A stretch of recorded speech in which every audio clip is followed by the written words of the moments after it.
Okay, back into the boat work. So as you saw at Sail Country, well you didn't see but I told you, the boat still leaks quite a lot, even though I've tried to seal up that mast base and everything, so there's definitely something else going on. When I was up there, a mate of mine that's a boat builder / composites guy, he said he's had success with a different method to what I used, where you connect a vacuum cleaner up to the hull and suck out a lot of air at a low pressure, which is sort of better for the hull because like boats obviously have pressure from the outside pushing in, but if you blow it up with a compressor, you've got pressure on the inside pushing out. So he reckons that if you do it right, you can hear like whistles wherever there are pinholes. So what I'm going to do is try and connect up my vacuum cleaner to those 8 or 10 mil holes in the deck. And I've made up this little adapter that I can kind of connect the vacuum cleaner in here with, and then just kind of butyl tape to the hole. It did have like a nozzle, but it broke when I was trying to get the support material off. So I'll just quickly try this, and if I need to print another one I can really quickly, but I'll just see if this idea is going to kind of work. If not, I'll go back to a different plan. So yeah, let's get into it. You and me stuck on the ocean now, nothing but waves and they're spilling in. I wanna dry up but you just keep on going, don't you? I don't even know how we got here, all my reasoning have disappeared. I wanna bury the hatchet. So slight problem with that idea, I can't hear a thing over the vacuum cleaner. So I either need to build a massive vacuum cleaner hose and put the actual vacuum cleaner outside, or just go back to the old soapy water technique. So I think because I've got the setup already, I'll just swap back to the soapy water idea and do that instead. Find the way back to our home, our home, our home. We don't have to drift inside this dome. I will not let us fade away. It's not a price I wanna pay, and it's not too late. No, we lost our purpose, chasing all that surplus. You were all that I need. I feel that we can break free. We can still go back there to a place with no cares. We can turn this ship around. We can turn this ship around all the way back home. Chasing all that we do not have, chasing all that we don't have, chasing all that we do not have, we do not, all the way back home. Chasing all that we do not have, chasing all that we don't have, chasing all that we do not have, we do not. Yesterday we could be ourselves, didn't have much but nevertheless we were true to each other, but now we don't even bother. I remember you being hopeful, but the tall waves have worn us down, and slowly we are drowning. That's why you need to come with me, with me, with me. Turn around 180 degrees and cross the sea. I will not let us fade away. It's not a price. So there we go, I think I found the leak. As you can see, under sort of higher pressure than I ran last time. I was only about another 100 mil up on the pressure gauge, but it was enough that I found there's a sort of part where that inner wing recess is, the foam hasn't bonded on at the bottom, so there's about 30, maybe 25, 30 centimeters where there's a gap that opens up under pressure. So you can imagine when I'm sailing and everything's loaded up and there's hot boat, cold water or whatever, that would suck air in, especially these last few times I've been sailing on lakes and stuff where the wind's up and down. And I spent a lot of time, particularly in that last video, I remember there was that whole scene where I was just sitting there looking at the mountains, sitting on starboard with the port wing underwater. You can just imagine that whole time the water would have just been pouring in. So I'm really glad I found that, and it's nothing like serious. It's not a centerboard case or a rudder gantry or anything. Okay, so I've been pondering for a while how I'm going to seal up these leaks. Obviously it's a really long way inside the hull that I need to inject the epoxy, and I also need it to kind of make sure it goes into where the hole actually is and doesn't just sit sort of outside where the hole is. So my plan is I'm going to take the air compressor out of the boat and then plug in the vacuum pump like I tried the other day, and then I will be able to inject the resin in. But I hear you ask, how am I going to actually get the resin far enough into that hole? Well, I have invented this thing, which I have to assemble still, but it's going to be basically a custom 3D printed nozzle that is long enough for me to reach the whole crack and then go like that, injecting epoxy at the end. And then I'll have the boat tilted up on its side slightly to help it flow downhill, which will also be sucking resin in because of the vacuum pump. And then I found the coolest thing ever to inject the resin in. So it's going to be a fair bit of resin, and I also wanted something with a known diameter on the end of it so that I could input a known number onto my 3D printed piece. So after much stuffing around, it turns out that Bunnings sell for like $10 a marinade injector designed for pumping your meat full of marinade, but it has like this fitting which is designed to poke into the meat. But you can actually just screw it on there and then slide your custom 3D printed moth injecting nozzle on the end, and then you've got like a really big syringe that has a good handle. I did think about using the air compressor and stuff to like pressurize something to put glue in there, but that would be so spongy that the control would suck and you'd end up with glue everywhere. So I think this is worth a shot. I'll put my nozzle together and we'll have a go. Wanna pay, and it's not too late. No, we lost our purpose, chasing all that surplus. You were all that I need. I feel that we can break free. We can still go back there to a place with no cares. We can turn this ship around. We can turn this ship around all the way back home. Chasing all that we do not care. Chasing all that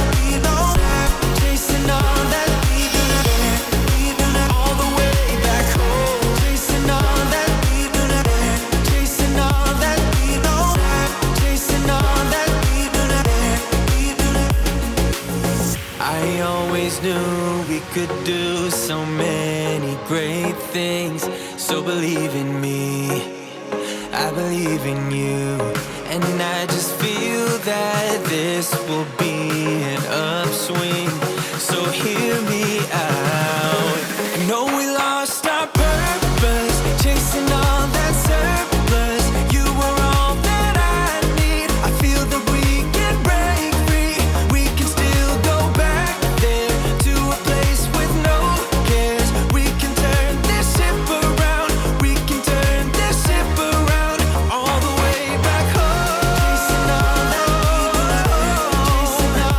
we know, chasing all that we know, chasing all that we know, all the way back home. Chasing all that we know, chasing all that we know, chasing all that we know, all the way back home. So yeah, I think I got the major leak there. My two-piece 3D printed nozzle wasn't the best idea. Turns out there's like more pressure in hydraulics than you think, so it actually forced the two halves apart because it was easier for it to do that than put the glue into the boat. But as you just saw in that little clip there, I managed to get a pretty decent fillet right along that ledge where the crack was, or just where it wasn't joined together. So considering how bad that could have gone, I'm pretty happy with how it turned out. So you might remember when I had that massive rudder ventilation and got launched from Victoria into New South Wales, I managed to take my hiking strap with me and I pulled the stainless pin straight out of the boat. So yeah, I had to try and get that out, which was a bit of a challenge. Eventually I got there using a rubber mallet, a screwdriver, a pair of pliers, and tapped it out. I've only got a couple of days to finish it and get it ready to go to the next regatta on Friday. So with my newfound appreciation for fluids under pressure, thanks to the demise of my 3D printed nozzle, I have decided to come up with a new plan. What I want to do is just really inject a little bit more resin into the corners, because when you watch back that video that I just showed, you'll see that there was a lot more bubbles in the corners and along that bottom seam. So while I've got the vacuum pump hooked up on this port side, I'm just going to really try and get in there as much as I can into the corners, get as much glue in there as I can without adding too much weight. So I've got another marinating thing, and then I'm going to try and put on this bit of 6mm vinyl hose from Bunnings onto here, and then that's going to allow me to kind of make a probably a better, stronger stick than what I had before. So yeah, let's put this together and see if it works.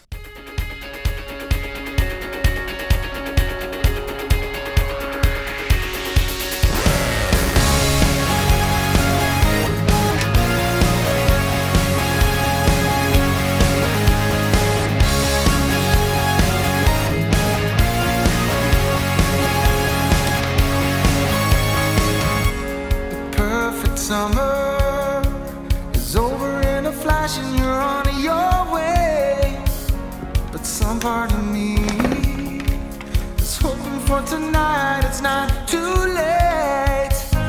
My mind says yes, you've been here for quite some time, but my heart tells me you should stay a little while. Are we at the end or are we at the start? 129 beats per minute from my heart. Anywhere with you is where I long to roam. Night or day, I'm taking you all away. 'Cause my heart screams, let me carry you home. So here I ran into a problem I didn't expect, where I can't actually get the resin to go up the hose. I don't know if it's something to do with the amount of force you need to like lift resin up that distance, or if it's like the reverse effect of what blew up my 3D printed one. I'm sure someone that knows something about hydraulics or whatever would be able to tell me in the comments, but yeah, I just took it off the hose, sucked the resin into the syringe, and then put the hose back on. I also needed to quickly repair the carbon tabs that have the Velcro on them to attach my deck fairing. They're just not having an easy life with a sort of 120 kilo baby giraffe falling on them all the time. So I think they're going to need a bit of a rethink. Yeah, I haven't figured out how I'm going to do that yet, but for this regatta I thought I'd just quickly glue them back on and try and make it work. Oh, bright lights and colors. Love is for the ones who dares to wait. Okay, so it's the next night now. Time to take off those G-clamps, and I'm just going to quickly pressure test our leak repair and then put the wings back on. And I've got a few little patch up jobs with carbon I want to do, and still got to make a new hiking strap pin as well. I don't think I'll have time to completely find all the leaks, but I'm confident once this we do this leak test at least that I'm going to be pretty close, because I've got to sort of have it ready tomorrow night to go to the regatta on Friday morning. So yeah, let's get into it again. Using running when all I really want is to make you stay. Mind says yes, you've been here for quite some time, but my heart tells me you should stay a little while. Look at this, it blew the top out of the pressure gauge. That hasn't happened before. And in here, we'll go one more time. Carefully, need to add more water to our gauge. Not a single bubble. Look at that.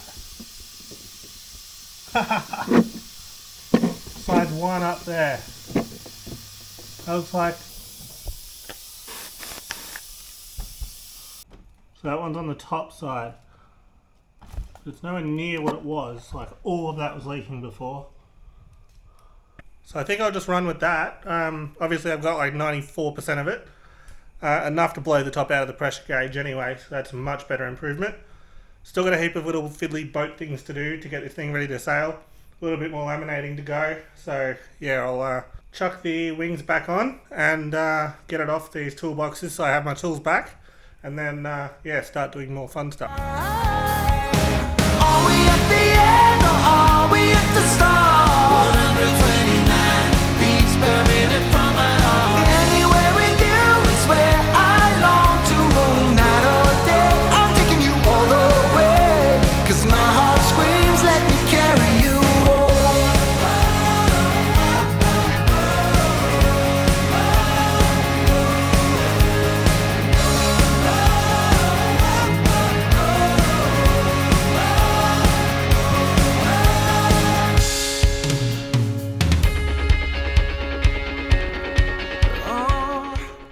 So what I'm fixing here is when I was rigging up in that video where I went up to Albury, basically I was pre-tensioning the vang and the rope on the boat breaker, which was just a bit of double braid, actually broke. So definitely something to be aware of, where the load on the boat breaker when you're tensioning the vang is insanely high, and if it breaks you must fall down and put a hole in the top of your wing. Okay, so it's Thursday night now. I've got to leave for my regatta first thing in the morning. Got to be racing in 24 hours or less than that now. I'll be coming off the water this time tomorrow. Another problem that I wanted to address before I sailed next was, you probably noticed in the video, I struggled to get my feet under the hiking straps here. and a lot of the time I had to reach down with my hand and like pick them up, then put my feet in and then keep going, which isn't ideal and like really slow, to be honest. It's also pretty sketchy. So I invented these. So I 3D printed this thing on my cheap 3D printer, which is designed to just sit under here, and then I'll just tape it to the deck with double-sided tape, and that'll just allow me to slide my feet straight in, and it's kind of springy, so if I land on it, hopefully it won't snap. But yeah, that will make life a lot easier if it works. So I'll quickly install those and we'll yeah, see how they go tomorrow. We are dreams, we are candles, we are light, we are believers, we are safe with each other, with each other. But are we at the end? Are we at the end or are we at the start? 129 beats per minute from my home. Anywhere we do is right. So this part here is basically I'd figured out the size that the cutout needed to be, and I confirmed it worked on the water, but the carbog that was on there was pretty average. I just did that as a temporary thing in the middle of the night a while ago, so I wanted to put some proper epoxy on there. So yeah, that's pretty much what I did there.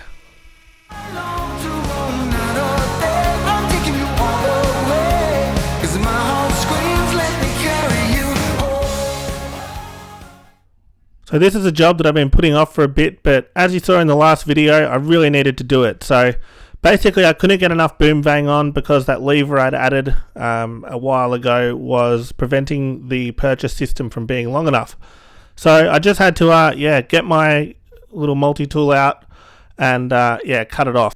Basically this allows me to pull down on the boom a lot harder, and instead of having a twisty sail as shown by the red line where a lot of the wind's spilling out, and that makes the boat like really unstable and yeah, not very efficient and fast, I can yeah, pull down on the boom as indicated by the green arrow, which will straighten out the back of the sail so it looks a bit more like the green line, and that'll stabilize things and allow me to sail closer to the wind and go faster. So yeah, getting rid of that lever meant that I just had to move the vang block back up to the position it was designed to be. I decided to drill out that hole so I could use a thicker lashing and just make everything a little bit stronger.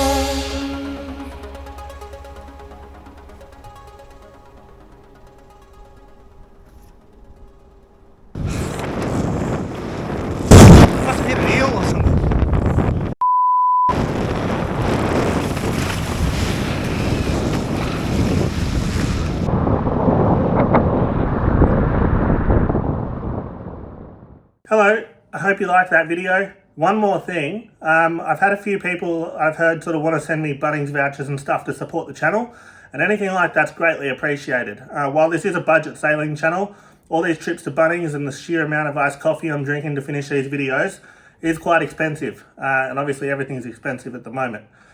So what I've done is started a Patreon page. I'll put the link down below the video. So basically you sign up, and then you can buy me a certain quantity of iced coffee each month, be it half a bottle or 4 bottles, whatever you are comfortable with.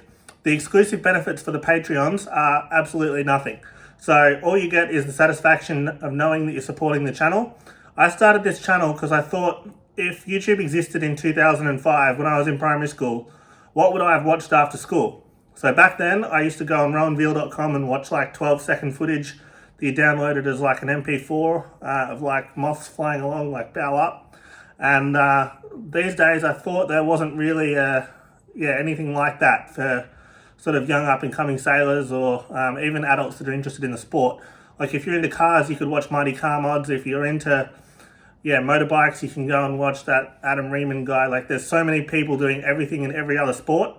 If you wanted to watch other sailors cruise around the tropics, you can, but I always thought for dinghy sailing and sort of entry-level boats off marketplace, there just wasn't anything. So I've started this channel for me 20 years ago. But if you sort of want to support the channel and buy me a little bit of iced coffee each month, that would be greatly appreciated so that I can keep the content coming. It's going to keep coming anyway. I think for the Patreons, I might put anyone that's a Patreon, when this boat I'm sitting in now is launched, whenever that will be, I'll put their name inside the boat somewhere. I've got a sticker machine that my partner uses for our arts and crafts. So print off everyone that's a Patreon's name and stick it inside the boat, so you'll be coming along on any adventure. But I believe that all the content I make should be free, because I know when junior sailors and stuff come up to me at regattas and say they watch the videos, a lot of the time they're sailing the type of boats that more like this instead of a brand new one straight out of the factory. So I don't want anyone to miss out on anything, but if you do have the means and want to support the channel, it would be greatly appreciated. So thanks for listening, and I'll see you next time.